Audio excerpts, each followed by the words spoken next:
pa na viral ang mukha. Bip, bip, bip, bip, bip. Bumibip, bip, bip, bip, bip, bip, bip, bip, bip, bip, bip, bip na ba? Ang lahat!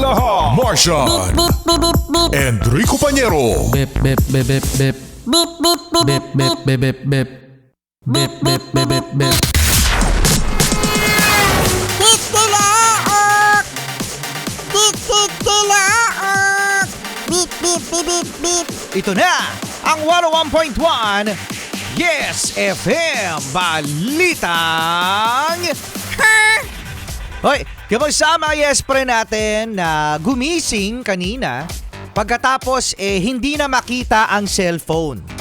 Yan kasi napakaburara mo! Napakabuwawa! O yan, no. Kaya hindi makita ang cellphone. Hindi alam kung saan nakalagay, burara. Paano naman kaya mga Yes Friend kung nawala ang cellphone ni ate dahil nanakawan na? Nanakawan na? Oh no! Oh yes, yan ang nangyari mga Yes Friend diyan sa Antipolo na habang natutulog mga Yes Friend, no? Ang isang residente kasama ang kanyang pamilya nilooban sila ng isang lalaki at nakita sa CCTV. Nakita sa CCTV? Pati ang muka, mga Yes Friend, malinaw na malinaw ang muka ng nagnakaw. So, ano-ano nga ba ang mga nanakaw? Cellphone, mga Yes Friend, at 20,000 pesos na halagang cash. So, ito mga Yes Friend ay nangyari madaling araw. At ito yung sinasabi natin, na buti na lang ay hindi nagising yung pamilya kasi what if kung nagising yung pamilya at nandun yung magnanakaw?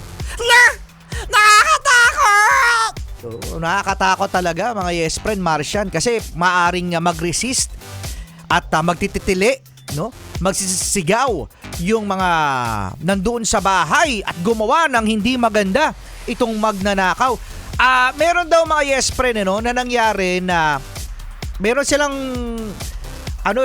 alarm tuwing umaga. Hindi raw kasi nag-alarm. Ibig sabihin, wala na yung cellphone. Napakaburara! Nanakawan nga! Ayaw nga pala nanakawan. Nanakawan. Kala ko burara na naman eh. At may gate sila, may gate. Ang problema kasi mga Yes Friend, kahit may gate ka, kung talagang balak ng magnanakaw na looban ang bahay mo, gagawa ng paraan yan. Yung gate na yan, wala yung gate na yan. Yung gate na yan, gagawin lang hagdanan yan. Oo, gagawing hagdanan. Lalo na yung mga gate nyo, tinan nyo yung gate nyo mga Yes Friend. O diba, yung hagdan nyo ay sa yung gate. Gate pala, hindi hagdanan. O, diba, makakasampa dyan yung magnanakaw. Oo, magnanakaw. No, sana mahuli itong napakasama na ugali na itong magnanakaw na to. Alam nyo ba mga Yes Friend, nakaramihan ng mga nahuhuling mga magnanakaw ay meron ng record sa mga presinto. May record na yung mga yan. Di ba kapag nanonood tayo ng balita, mga Yes Friend, ano sabi? Ano sabi na yung reporter? Napag-alaman po na ang nagnakaw ay meron ng kaso ng pagnanakaw din. Oh. Ba't nakawala? Bakit nakakawala? Ha? Alam nyo mga Yes Friend, dapat talaga yung mga magnanakaw na yan, bitay! Lo! Bitay daw, bitay. Kasi alam nyo mga Yes Friend, ito yung mga simple pero grabe, no, ang aftermath. Ibig sabihin mga Yes Friend, hindi patas ang labanan dahil ikaw nagtatrabaho ka ng maigi pagkatapos nung nahuli yung magnanakaw. Ano sasabihin ng magnanakaw, Martian? Kasi po nagugutom po kami. Bakit yung nanakawan mo? Hindi ba nagugutom yan? Pumunta yung nanay. Ano sabi nung nanay nung magnanakaw? Mabait naman po yan. Mabait naman po yan kasi. Nagsorry. Ano sabi? Di sorry. Bitay! Grabe ka naman sa bitay. Di, sa iba nga yung kamay na pinuputol eh. Oo, yung iba no alam mo talagang kailangan natin disiplina. Anong sasabihin na, nakawawa naman, ha? Sasabihin ng second chance. May record na nga, nakawala pa!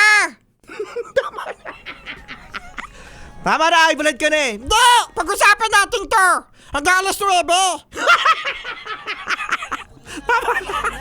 Hindi, ko pa pag-usapan natin!